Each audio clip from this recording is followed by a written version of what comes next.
Hello everyone, welcome to Gokul coaching centre. Gokul coaching centre के इस video में आपका स्वागत है। इस वीडियो में हम लोग देखेंगे संस्कृत के कुछ संस्कृत का चैप्टर देखेंगे, एक पाठ देखेंगे और देखेंगे उसका ऑब्जेक्टिव सवाल। अगर आपको इसका पीडीएफ चाहिए तो आप इस दिए गए नंबर पे व्हाट्सएप कर सकते हैं, आपको पीडीएफ मिल जाएगा। चलिए शुरू करते हैं। चैप्टर नंबर है, पहला सवाल है पाटलिपुत्र वैभव चैप्टर से। पाटलिपुत्र की विशेषताओं का वर्णन करें। मतलब सवाल आपसे पूछा है कि पाटलिपुत्र की विशेषताओं को लिखिए। आंसर है पाटलिपुत्र ने प्राचीन काल से अब तक अपने महत्वों का धारण किया है। प्राचीन काल से लेकर अब तक अपने महत्वों को धारण किया है। प्राचीन काल से ही यह सरस्वती का मुख्य केंद्र माना जाता है। पाटलिपुत्र क्या है? तो सरस्वती का मुख्य केंद्र माना जाता है। वर्तमान समय में यह बिहार की राजधानी है। आपसे पूछेगा कि पाटलिपुत्र किसकी राजधानी है, तो बिहार की राजधानी है पाटलिपुत्र। यहाँ के उत्कृष्ट संग्रहालय, आपसे पूछेगा संग्रहालय, उच्च न्यायालय, हाईकोर्ट, जैविक उद्यान, तारामंडल, गोलघर, महावीर मंदिर आदि दर्शनीय है। आपसे पूछेगा दर्शनीय है तो गोलघर,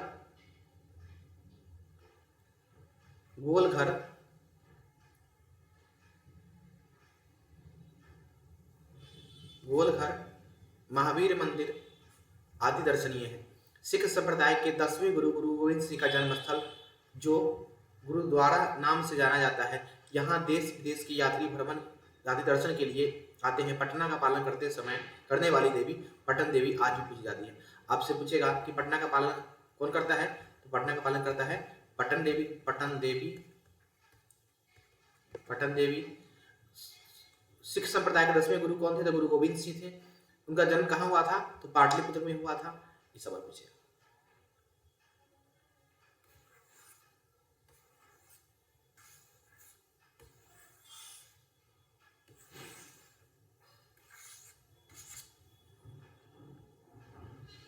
आगे सवाल नंबर 2 है, पाटलिपुत्र का पुष्पपुर या कुसुमपुर नाम का उल्लेख कहाँ मिलता है? आंसर, कुछ प्राचीन ग्रंथों, पुराणों आदि में पाटलिपुत्र का नामांतरण अर्थात अन्य नाम पुष्पपुर या कुसुमपुर मिलता है। तो कहाँ मिलता है? पुराण में, ग्रंथ और पुराण में इसका नाम मिलता है कुसुमपुर और पाटलिपुत्र। सवाल नंबर 3, प्राचीन काल से ही पाटलिपुत्र कैसे नगर के रूप में प्रसिद्ध है? पूछ रहा है कि प्राचीन काल से पाटलिपुत्र कैसा नगर के रूप में प्रसिद्ध है। प्राचीन काल से ही पाटलिपुत्र एक शिक्षा का केंद्र के रूप में प्रसिद्ध है। पाटलिपुत्र किस रूप में प्रसिद्ध है? शिक्षा के केंद्र के रूप में प्रसिद्ध है। यहाँ संस्कृत के अनेक विद्वान हुए। पाणिनि, पिंगल, वरुरुचि तथा पतंजलि की परीक्षा यहाँ ली गई थी। इन्होंने ख्याति प्राप्त की थी। कौन? पाणिनि, पिंगल, वरुरुचि और पतंजलि की परीक्षा यहीं ली गई थी।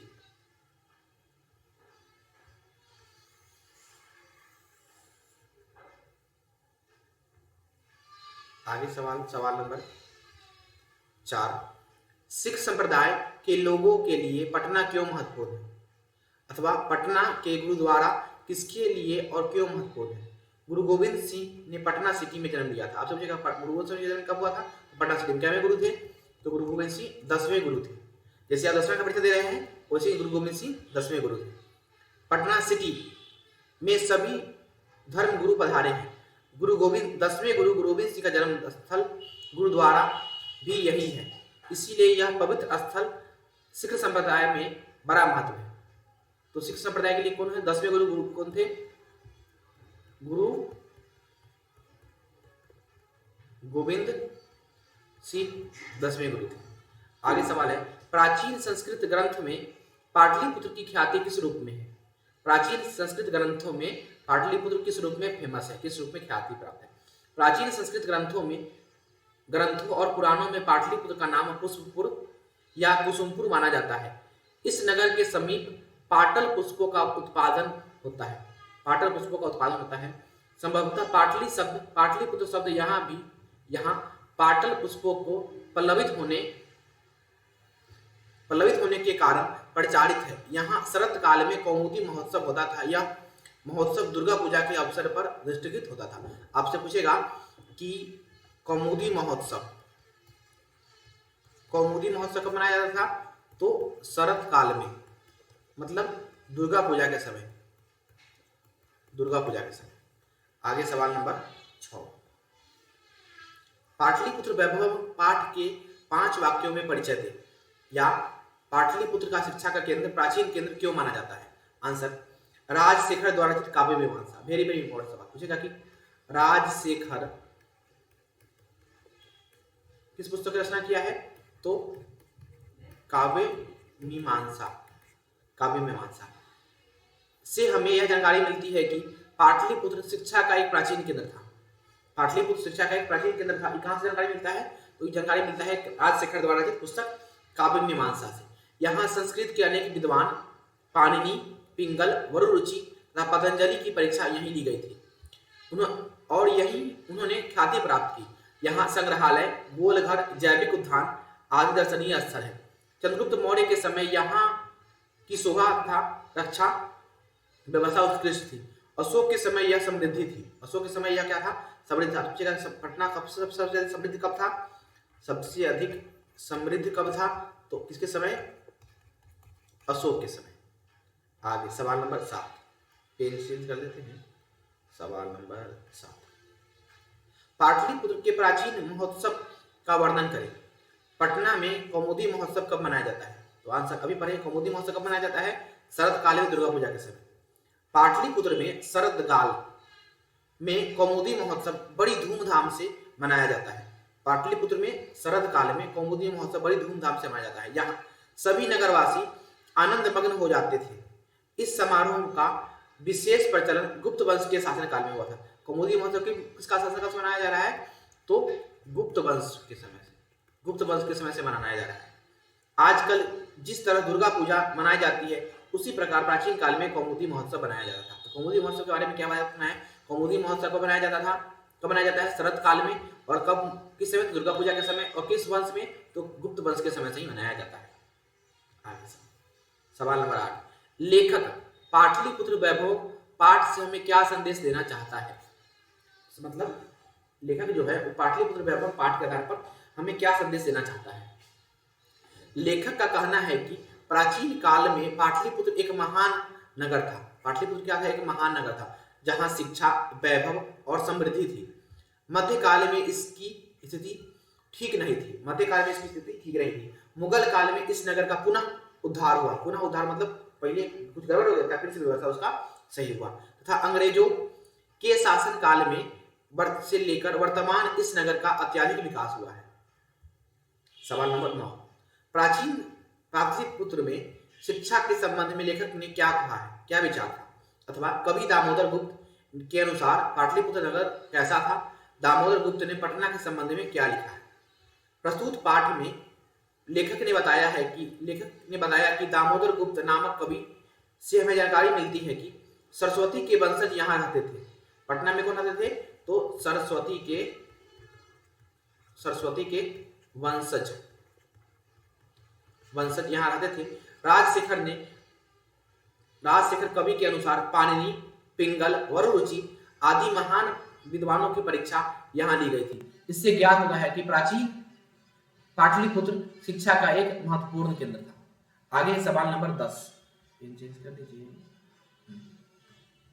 वर्तमान पटना के वैभव का वर्णन अपने शब्दों में करें, अथवा पटना के प्रमुख दर्शनीय स्थलों के नाम उल्लेख करें। आजकल पटना नगर अत्यंत विशाल और बिहार की राजधानी है। दिन प्रतिदिन इस नगर का विस्तार होता जा रहा है।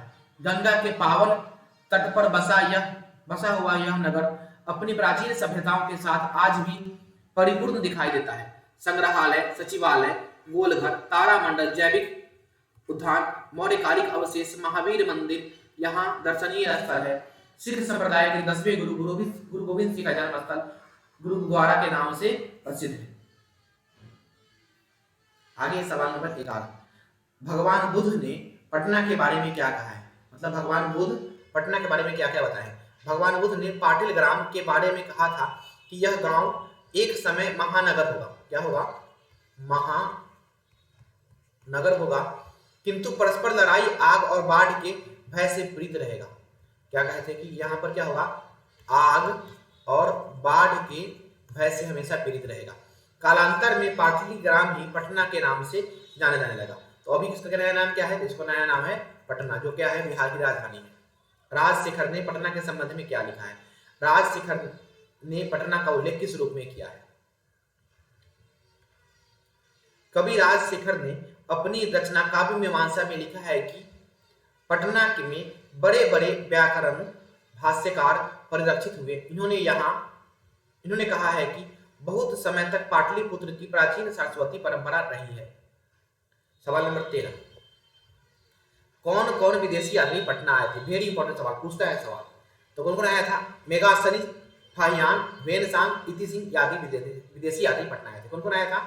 मेगास्थनीज, फाहियान, वेनसांग, इति सिंह इत्यादि विदेशी आदमी पटना आए थे। प्राचीन ग्रंथों में पटना के कौन कौन से नाम मिलते हैं? पटना के नाम कौन कौन से हैं? प्राचीन ग्रंथों में पटना का नाम है कुसुमपुर, कुसुमपुर, पाटलिपुत्र मिलता है। आगे है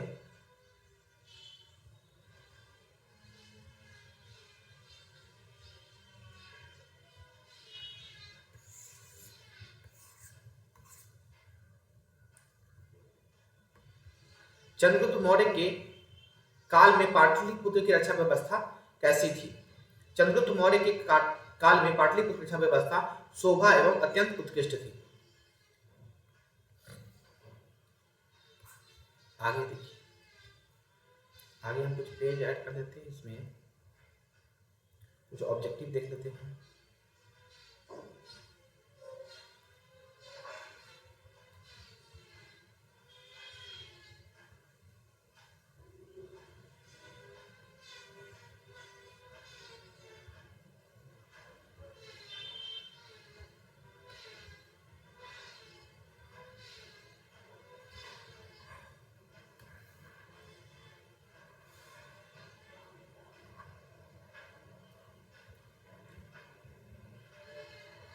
ऑब्जेक्टिव सवाल है कि गोलघर कहाँ है? दरभंगा में, पटना में, भागलपुर में या गया में? तो गोलघर कहाँ है? गोलघर है पटना में। आगे, पटना में हमेशा युद्ध, आग, बाढ़ का भय रहेगा, किसने कहा था? भगवान बुद्ध ने, भगवान महावीर ने, चंद्रगुप्त मौर्य ने या मेगास्थनी ने? तो किसने कहा था? भगवान बुद्ध कहे थे कि पटना क्या है? हमेशा यहाँ युद्ध, आग और बाढ़ का भय बना रहेगा। आगे, गुरु गोविंद सिंह का जन्म स्थान किस नाम से जाना जाता है? तो गुरु गोविंद सिंह का जन्म स्थान किस नाम से जाना जाता है? गुरुग्राम, गुरुगांव, गुरुद्वारा या गुरुघर? तो आंसर होगा गुरुद्वारा के नाम से जाना जाता है। पटना किस शब्द से बना है? पटन देवी, पतन, पाटिल या पाटन? तो इसका आंसर होगा पटना पटन शब्द से बना है, पतन शब्द से बना है। गुरु गोविंद सिंह किस धर्म के गुरु थे? हिंदू, बौद्ध, जैन या सिख? तो आंसर हो जाएगा सिख धर्म के गुरु थे। पटना में गंगा नदी पर कौन सेतु है? राजेंद्र सेतु, गांधी सेतु, धनुष सेतु या जगजीवन सेतु? तो गांधीनगर, पटना गंगा नदी पर कौन सा है? गांधी सेतु पुल है।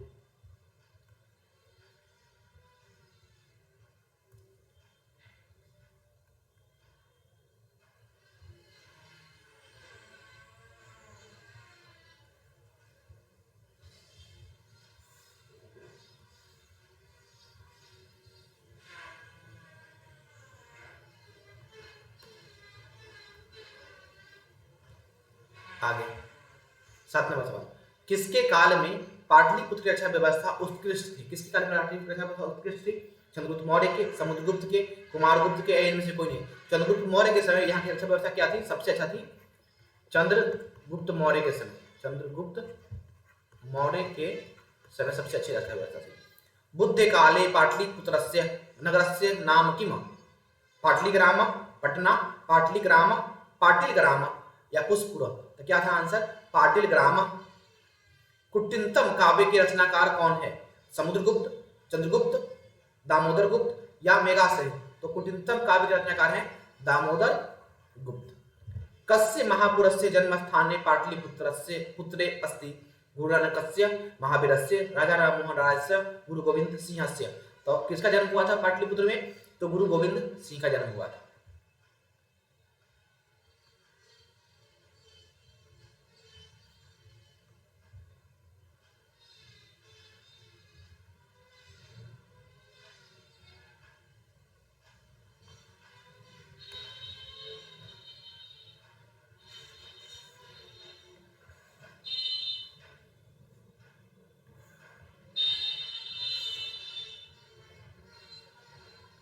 आगे,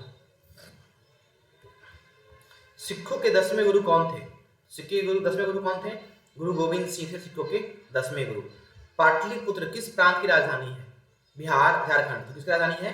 बिहार की।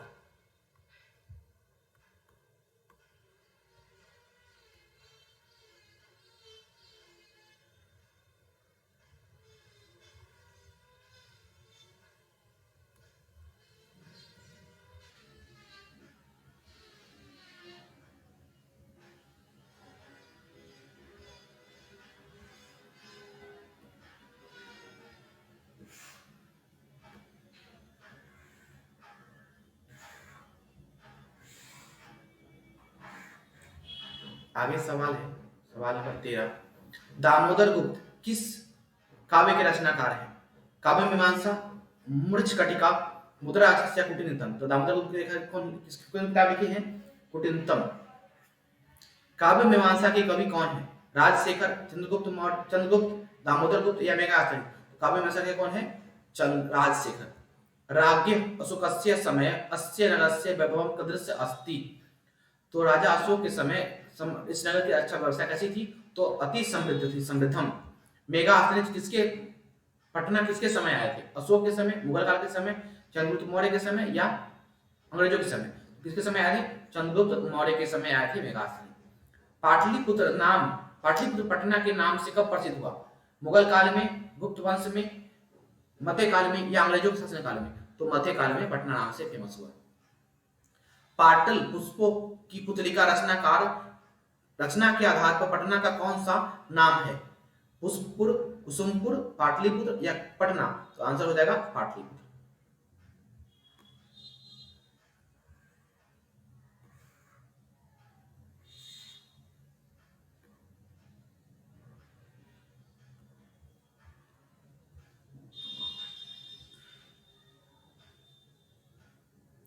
उन्नीस नंबर सवाल, पटना का इतिहास कितना वर्ष पुराना है? वेरी वेरी इंपॉर्टेंट सवाल। पटना का इतिहास लगभग, इसमें ऑप्शन गलती दिया हुआ है, पटना का इतिहास 2500 वर्ष पुराना है। यूनान का राजदूत कौन था? यूनान का राजदूत कौन था? मेगास्थनी यूनान का राजदूत था। कौमुदी महोत्सव किस ऋतु में मनाया जाता है? तो कौमुदी महोत्सव वही पढ़े हैं, शरद ऋतु में मनाया जाता है।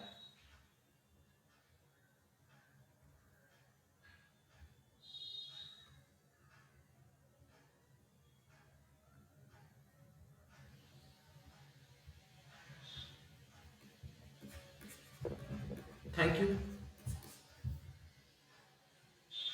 अगर आपको वीडियो अच्छा लगा है तो क्या कीजिए, आप इसको